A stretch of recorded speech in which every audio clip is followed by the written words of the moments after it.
So hello guys, welcome back to my YouTube channel, and today we are going to learn about trails. It's very simple, and you can also create your own trail or cape or cloth, something like this in Godot. And I also added the rainbow shader here, so it will change the color as in the Y state, right? So it feels very good. You can see it moves and it disappears after some time, and I used it in various games. So let me tell you how you can create it your own. Okay, so first of all, what you need is a player and a scene. And for example, this is the player node, so I'm going to delete it and remake it so you can understand it. Okay, so first let's delete this player to scene, and I will add a new player. So let's add a character body 2D here, and let's add player as and now we will add a collision shape to it because that's important. And let's add a sprite node, and here in this sprite node I'm going to use this Godot icon, and let's try to make it a little shorter.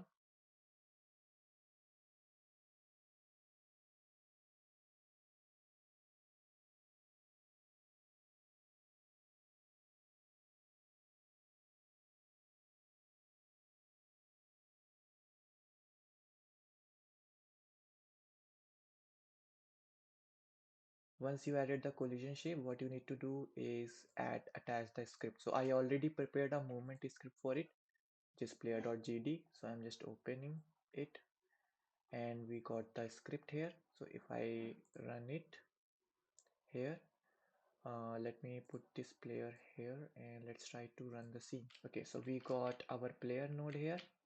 You can see, let me add it on player load, oh sorry, line2d node. And here you can see, I think they should add on this player node. And once you have added it, you need to make it as cloth or anything you want. And then you need to go on your, let me add it on the top of the player. I need to go on your code, and what you need to do is create a ready function. So let's add function ready, and then we just need to drag this cloth and clear the points. If there is any pre-existing points, it will clear the points when the scene is run. Okay, and then we need to use the physics process, and what we need to do here is we need to take this cloth and we need to add points to it. Where we need to add points, so we are going to add the points at the position of it, and then we need to check if uh, cloth dot get point count is greater than our size of the cloth. Then we need to do, we need to remove the points from the list. So we will just use the cloth and dot remove point from the 0 index, and you can see there is no size cloth is defined. So let's define it. So we can define its variable size cloth equals to, I am making it 10. You can make it anything you want.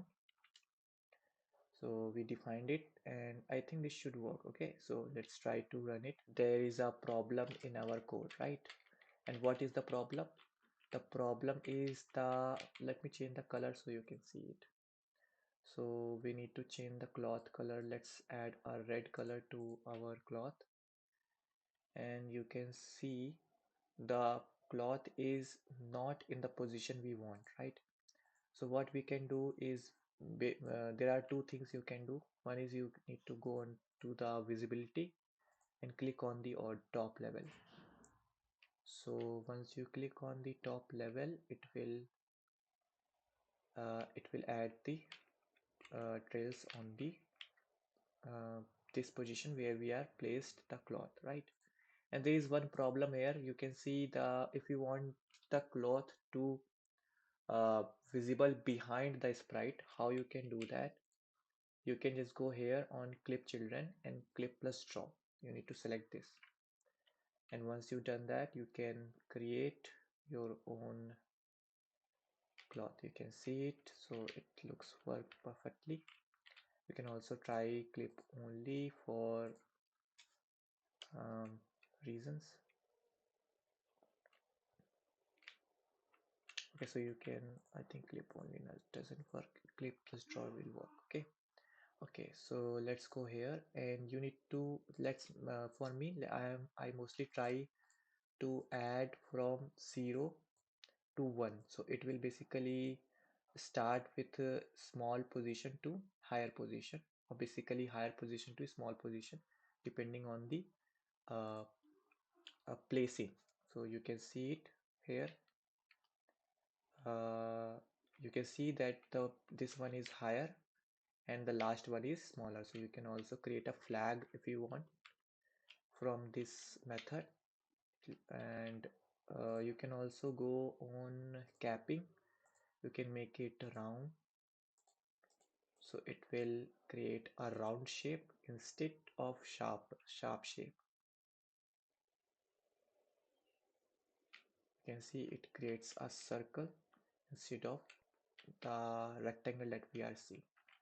So this looks pretty good, and you can use it for, and if you want to increase the length of the trail, you just need to increase this value. Let's add 20. You can also make it export variable, so you can change the size here, I think in the player node. Yeah, so we can use this variable to increase and decrease the length of the trail. You can see this trail, it works fine. And thanks for watching. So if you like this video, please do subscribe, and this code is in the Patreon page of my channel, so please check it out. Thanks for watching.